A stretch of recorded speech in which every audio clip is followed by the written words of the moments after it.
His Black Splash, which he's playing, as you mentioned, a large cost in the lands he has to play, enables 3 copies of Devour Flesh, not great here. The Ashiok you mentioned, not excellent here. And 4 copies of Thoughtseize, which, though I believe underrated in the matchup, not a card you would want to be splashing for.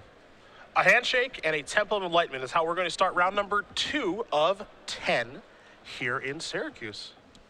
Gerard's going to scry the top card to the bottom. Cotrupe will draw his card. It'll be a Temple of Triumph for him, so he will take a look at the top card of his deck, leave it on top before kicking it back over to Fabiano. Did play the Pro Tour last weekend, just did miss out on a top 50 finish. Was a little bit disappointed. If you do follow Gerard on social media, kind of made a bit of a misplay in his last match. If he had not made that mistake, probably would have finished in the top 50, so that definitely affected him. But he is still playing the same deck. He's bounced back with the help of some friends, giving some positive reinforcement. And in fairness, nearly everyone who fell outside of the top 50 made mistakes to prevent that from happening. Absolutely. At least Gerard was able to identify that's what happened.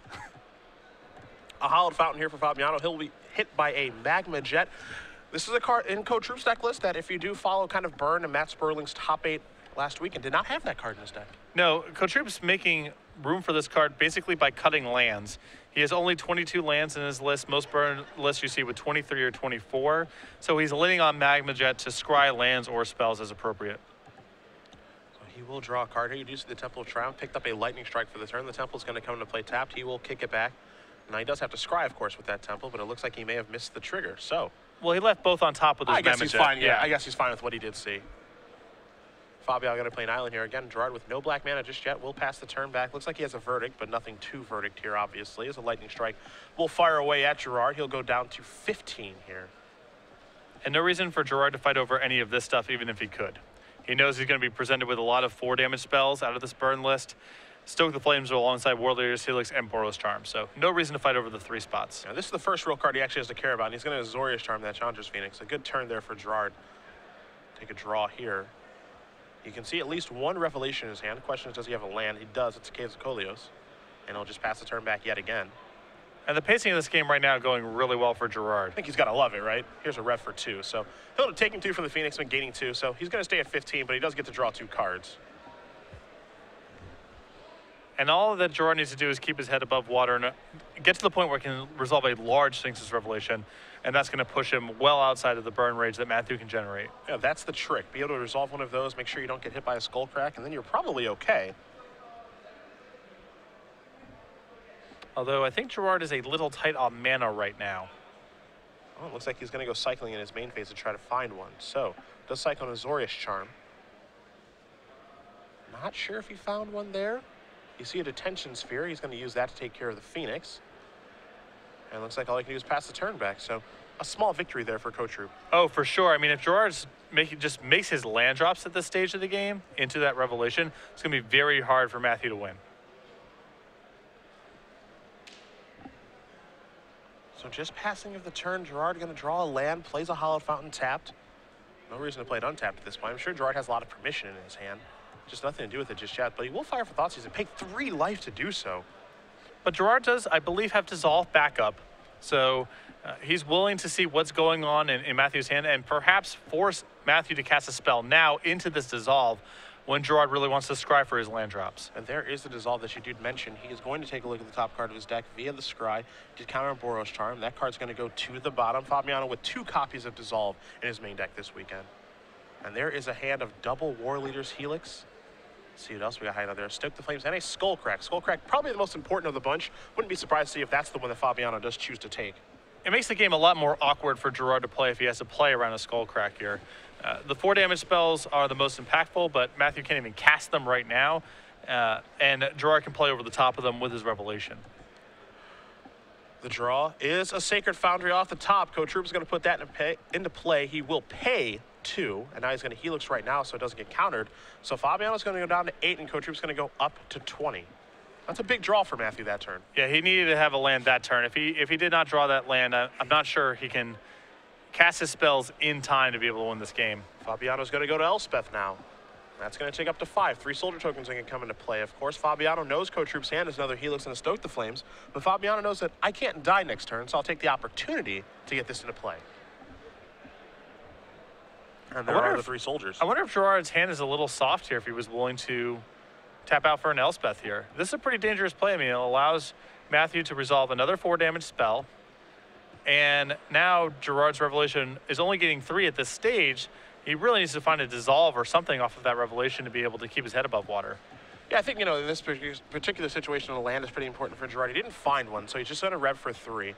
He will draw 3 cards, and more importantly, gain 3 life. He's up to 7 now. But I actually like the play of playing Elspeth that particular turn so that you can actually get your opponent underneath a bit of a clock here instead of just kind of sitting and doing nothing. He knew he couldn't die on the previous turn anyway. Yeah, it represents kind of a soft holding from Gerard with a Revelation in hand. I believe that if he had counter spells, he would prefer to hold those up rather than tap out for an Elspeth. Absolutely. Cotrupe does draw a card for the turn. Again, we know about the Stoke the Flames in his hand, so Fabiano's at a virtual 3 right now, but Cotrupe may have to switch what he wants to do with those burn spells. Maybe he has to consider targeting Elspeth soon. I think the ship may have sailed. It's Phoenix. It's coming in for 2. It looks like it's going directly at Fabiano, so down to 5 goes Gerard. Fabiano will draw a card. I did catch a look at his hand. He does have at least 1 copy of Devour Flesh over there, playing 3 of those main this week. And he also has an Elixir main this week. I'm not sure if he's found that yet, though. I think Gerard's draw step this turn was another copy of Sphinx's Revelation. Oh, good card. And that may get him over the hump here. It's an attack for 6. It's a lifelink with the Azorius Charm, the secret mode. You don't see this one a lot, but it's certainly important in this matchup. So Fabiano's going to gain 6 and deal 6. He's going to go up to 11. That's a big, big play for him. Now that very comfortably pushes him out of anything that Matthew can generate the next turn. Absolutely. Can't die on the next turn. And now Gerard can just go down the path of make, plus Elspeth this turn and make an emblem next turn and try to kill you. Yep. Which will force Cotrupe to maybe have to go after that Elspeth now. And with the detention sphere on that second Phoenix, now Cotrupe is probably in a horrible position because if the burn spells have to go towards Elspeth, that means they're not going towards Fabiano. And that's exactly where Gerard wants to be. It's a win-win in any situation, especially when Gerard has a Sphinx's Revelation in hand. Yep. Great spot here for Fabiano, number 6 on our Season 3 leaderboard here. Big, big weekend for him as there's a young Pyromancer. This is a Stoke the Flames. He's going to convoke just a little piece of that. And Fabiano says, in response to the trigger, I'm going to cast Devour Flesh to get your young Pyromancer. Now you can have your elemental token, and then Stoke the Flames will resolve. Young Pyromancer's token generating ability, a little dwarfed by active Elspeth. One could say. So down goes Elspeth the 4, but the damage has been done here. Had Elspeth ultimated, it would have sealed the game. And of course, that Stoke the Flames couldn't go towards Fabiano because it was not going to be a lethal one. So Fabiano's got to be thrilled where he's at. We'll have an elemental token. Chris Van Meter will make an appearance here in just a bit, but it's a fantastic spot to be in for Fabiano. Like I said, this was just win-win territory. Yep. Those tokens are going to come in, all 9 of them. We'll see if Van Meter's feeling tough. It doesn't look like he is. So Cotrupe's going to go down to 7. Elspeth will tick up, so 3 more soldier tokens will come into play. And Fabiano can take the time now that Cotrupe is tapped out to resolve a Revelation. And Cotrupe says, that is good enough for me. I can't come back. So Gerard Fabiano is going to win game number 1 here over Matthew Cotrupe. Esper Control up a game over Red-White Burn. Close there for a little bit, but just the Revelation, especially that second one, a little too much for Matthew to overcome. Time to take a look at the sideboard. You've got Burn in front of you, so I will let you begin here. 2 Mizium Mortars, 3 Searing Bloods, 2 Deicide, a Chain of the Rocks, 3 copies of Satyr Fire Dancer, 2 Wear Tear, and 2 copies of Toil Trouble. So there's a couple of things going on here that I like. The 2 copies of Toil Trouble, I think, have to come in here alongside. I don't know if he wants both Wear Tear and Deicide or just one or the other, but there are some pretty low impact cards in this list in the matchup, specifically the 3 copies of Chain of the Rocks. So I think he needs to remove some of his creature removal and bring in some of these cards, though he may want to hedge a little bit against an Archangel Thrune, Nyx Fleece Ram type of plan. We'll take a look here at Fabiano. We'll see if he has those cards. He does have a Fated Retribution, a copy of Last Breath, 2 Archangel Thunes, 3 Nightfell Specters, 3 Negates, 3 copies of Nyx Fleece Ram, a Pithing Needle, an Aetherling, and a Deicide. And excuse me, only 2 Negates, but you have to imagine those are coming in. The Nyx Fleece Rams are certainly coming in, so that's 5. Archangel Thrune could be 6 and 7, though you will note from the Pro Tour, Von Flock did not board those in against Matt Sperling because there are a lot of 4 damage burn spells here in this matchup. There are a lot of 4 damage burn spells. Also, Sperling was sideboarding in Glare of Heresy too, so that's a big Glare of Heresy target as well. 3 Nightfell Specters could be pretty good here as well, just kind of blocking the road from those Chandra's Phoenixes and Young Pyromancer and tokens. So a lot of options here for Fabiano. Yeah, I definitely like Nyx Fleece Ram, the negates.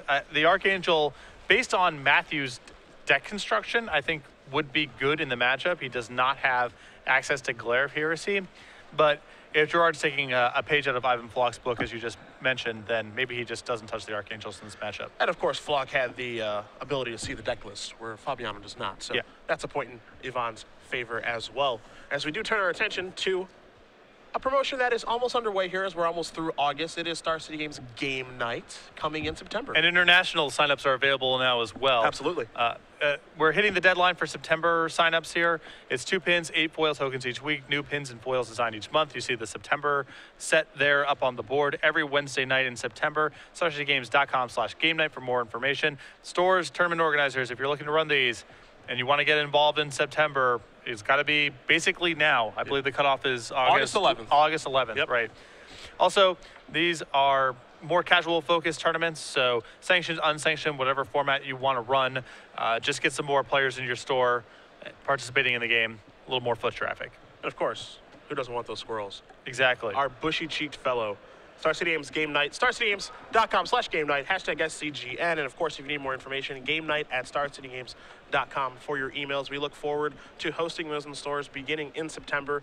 As we do turn our attention back to our match here and how big of a weekend this is for Gerard Fabiano. We saw last weekend for Lisette, he needed to have a very strong weekend to expand his lead, because we do have a tournament here in Syracuse this weekend, and in 2 weeks we'll be in DC. Tournaments that it looks like Joe will not be attending.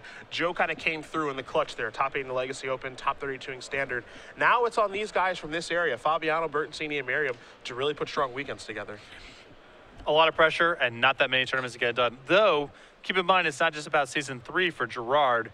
Maybe he doesn't snag the point invite, but Season 4 or one of the 8 at-large bids at the end of the year, both definitely in play for Gerard. Yeah, we know one of his goals this year is to qualify for the Players' Championship. He has said as much in the articles that he does write for Star City Games.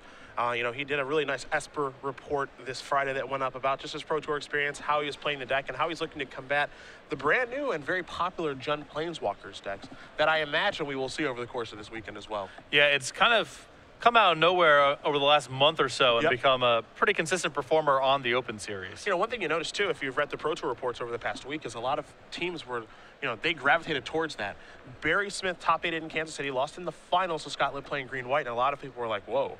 Okay, this is an interesting deck. This deck looks very, very powerful. A lot of professional teams testing that deck, kind of opting to go different directions. I know that a lot of teams, up until the last minute, were considering playing that deck, and you saw Ichikawa and Mondin make the top 8 with that strategy. And truth be told, pretty different takes on the strategy. Well, that's what's awesome about Jund. There's so much room for customization with your threat and removal suite.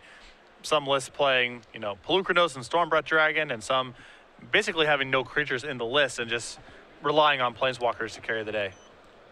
It's game 2. We're underway here. Temple of Triumph will start things off here for Cotrupe. Fabiano will draw a card. He's got a Temple of his own. It's the Silence variety. That card is going to take a moment to look at, decide where it's going to go. Fabiano going to consult the grip here. Don't have a great look at his hand. One thing you can see is negate. There is also a Sphinx's Revelation there. Fabiano's going to put that card to the bottom before passing the turn back over to Cotrupe. I think Gerard has another Landlight Offering. Fabiano will draw cards. Copy of Hallowed Fountain. Looks like there are 2 of those over there. Maybe a Temple of Enlightenment. Similar artwork on the cards, but they're lands. That's all that really matters at this point. It's very challenging to burn out Esper from 20. It can happen in some games, but Cotrupe could really use a creature supplementing all of this. A Lightning Strike at the end of turn is not a creature, but it will deal Fabiano 3 points of damage, put him down to 17. Yeah, I think it's really important to have a creature on turn 2, as you did mention. Pyromancer, or at the very least, a copy of Chandra's Phoenix on turn 3 to get the damage in. Furthermore, if Cotrupe is going to Lightning Strike here, he may as well do it on his own turn while Gerard is tapped out, or effectively tapped out. It's really risky when you're on the burnout from 20 plan to allow Gerard to basically counter anything. Yeah.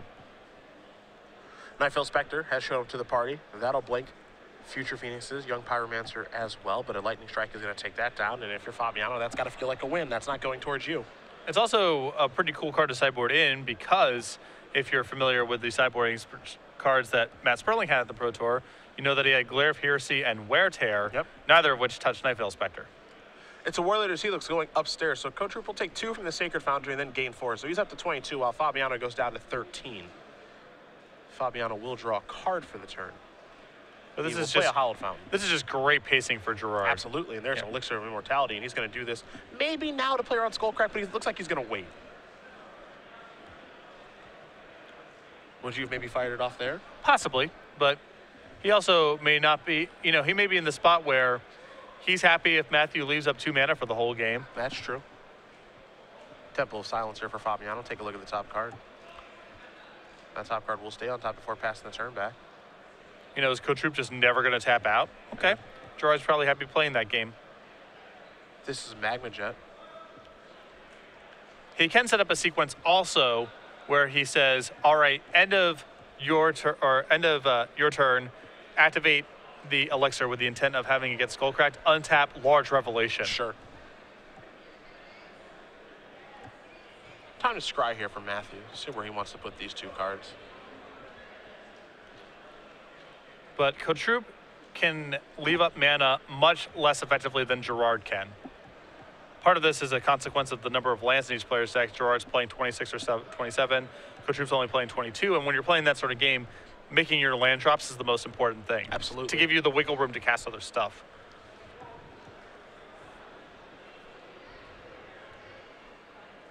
Fabiano going to tap 2 here. He says, I'm going to fire this off. There's a Skullcrack. This is a negate. That works out great for him as well. Gets a Skullcrack out of his hand, you have to imagine. And also gets to shuffle the negate back in, which is actually pretty nice, I think, all things considered. What's another important thing here is forcing the burn player to cast spells under your terms of engagement. Gerard induced it there because he was happy to use the negate. He doesn't want Matthew to untap and just pass the turn and then Gerard's being inefficient with his mana. He wants to force Matt to collide his spells into the counter spells that Gerard presents. So doing it like Gerard just did, just awesome sequencing. Fabiano going to tap 3 now. There's another copy of Nightveil Spectre. And happy, I think, to pass the turn back over to Cotrupe. Going to fire off a Stoke the Flames. Gerard's doing a great job of navigating these games. I like the pacing here. I do like the pacing. Because, the big trick here is he's just trying to set up a Revelation. He's already got 1 Skullcrack out of the hand. And can he play around another one? Of course he can, and he probably will. But knowing that 1 is already eliminated is certainly powerful. He's going to come in here with the Spectre. Besides that, we're getting to a spot where Gerard might not even care that much. He may be able to win with the leftovers even if a Large Revelation doesn't resolve. It's a Boros Charm off the Spectre, and a Mutavault comes into play. This is a Warleader Helix. If Fabiano has a Revelation here, I have a feeling we're going to see a response, and we will see that. Yeah, right now shields are down on Skullcrack, so this is a good spot for Gerard to resolve that Revelation. Going to get 4 cards and 4 life. Both seem to be equally important at this point. Negating that Warleader's Helix. Cotrupe will draw a card.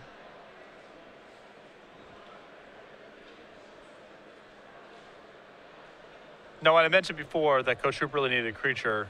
Mutavault could have also fulfilled that role. Yeah, much earlier in the game. Mutavault does come across for 2. Fabiano's down to 10. For Gerard, that's where he does draw a card. He's looking at a whole lot of cards right now. I believe staring at 7 of them. At a relatively healthy life total as here comes the Nightveil Spectre yet again. We'll see what the top card will be. This is a Warleader's Helix. Heaven forbid Fabiano find red mana now. He might just burn out Cotrupe. Yeah. It's a Jace. Fabiano going to figure out exactly what he wants to use for the 4th mana.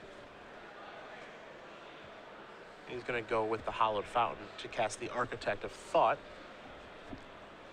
This will tick down. We will see a copy of Negate along with a copy of Last Breath and another copy of Jace Architect of Thought. Best of luck splitting those. Yeah, these are all brutal. I mean, the Last Breath and the Negate seem very hard for Cotrupe to beat at this stage when he's already struggling to have enough resources to play. And I can't imagine he can beat both. And that's the split there.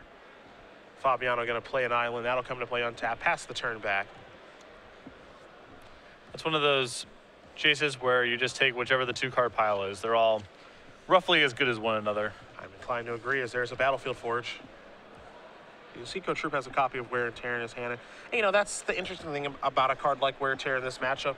You certainly want to bring it in because Nixley's Ram is such a problem, but as here comes Mutavault, which Fabiano can Last Breath or block if he'd like. You know, that's kind of the problem. And Devour Flesh will work as well, is that if you draw Wear and Tear and they don't draw the card you're trying to kill, it's a virtual mulligan. It's tough. You know, especially when Cotrupe has not drawn any creatures, because the thing you're going to break up with Wear Tear most frequently is a Detention Sphere. So if you present no Detention Sphere targets, you're basically hoping Gerard casts a Nixley's Ram. Yep. That's the only way that anything's happening there. It's an attack for 2. See if Spectre can find a red source here for Fabiano. It's a young Pyromancer instead. Ooh, another exciting one. We could have a lot of fun here. Now there's an Archangel of Thune. That one's pretty good as well. Fabiano going to play a Temple of Enlightenment. Going to leave the top card on top. I believe forgot to activate his Jace that turn. Yeah. Yep, that looks to be the case. Here's Stoke the Flames. That's a negate. A small misstep there from Fabiano. You saw him tap on his Jace saying, I did forget to do that. Here's 4 mana. There's Stoke the Flames again. So there goes the Archangel, a card that has to be killed. But again, those are cards that are not going towards Fabiano as he does draw a copy of Thoughtseize for the turn. Spectre going to come into the red zone. Cotrupe going to take 2 more. We'll see what the top card is. That's a Boros Charm. When your opponent's trying to just kill you with burn spells, every time they have to trade one of their cards for one of yours, it is a disaster because they need everything to win. 3 cards. How about just 1? Sphinx's Revelation will go to the grip. The lands will go to the bottom. Fabiano can cast his Revelation right now if he'd like to, and it looks like that's exactly what he's going to do. He's going to gain a whole bunch of life. 6 of it. 6 cards coming. Will he have to discard? Yes, but I don't think he cares too much about that. Yeah. 9 mana, gain 6 at this stage is a card Gerard would gladly have in his hand. Absolutely. So he'll probably improve his hand a little bit here, but it's just pushing himself well outside of range. That's all this is about. And coming back here looks to be very, very difficult to do for Mr. Cotrupe. Just plays a land, passes the turn back over to Fabiano. Fabiano will serve in again with the Knife Elf Spectre. Cotrupe's going to go down to 18. Take a look at the top card. It's a Lightning Strike. Fabiano still looking for that red source of mana. That's the only thing he really needs. As there's another Spectre to increase his chances of finding one. Now a Jace. That'll tick up. Fabiano will pass the turn back. It's not clear Gerard needs the red source. It would just be the most fun thing if he could find the red source. Absolutely. Which is a different sort of need. Fabiano going to crash in with both Spectres. Now Cotrupe going to go down to 14. 2 triggers, 2 attempts. Hit 1 and 2. That's a toil trouble. Oh, you can fuse that too. Absolutely you can. That's fun for everybody. Fabiano going to put that Sacred Foundry into play untapped. Says, how about a young Pyromancer if you don't mind? And does Gerard have spells? Yeah, Gerard's got some spells. Oh, he's got some spells. He's got a Thoughtseize. There's a Wear and Tear. I'll take that and make an Elemental Token. Thank you much. Chris Van Meter showing up on the other side of the table. Fabiano will cast another spell, get another Elemental Token. And now he's just having a ball. He's just enjoying himself. Yeah. Living his own life. Unfortunately for Cotrupe, he has to be on the other side of this. There's a mountain. He'll pass the turn back. He will extend the hand. Gerard Fabiano is going to win this match over Matthew Cotrupe 2-0 and what I thought might be a little difficult for him, but gets the job done pretty easily there. Well, Cotrupe never had one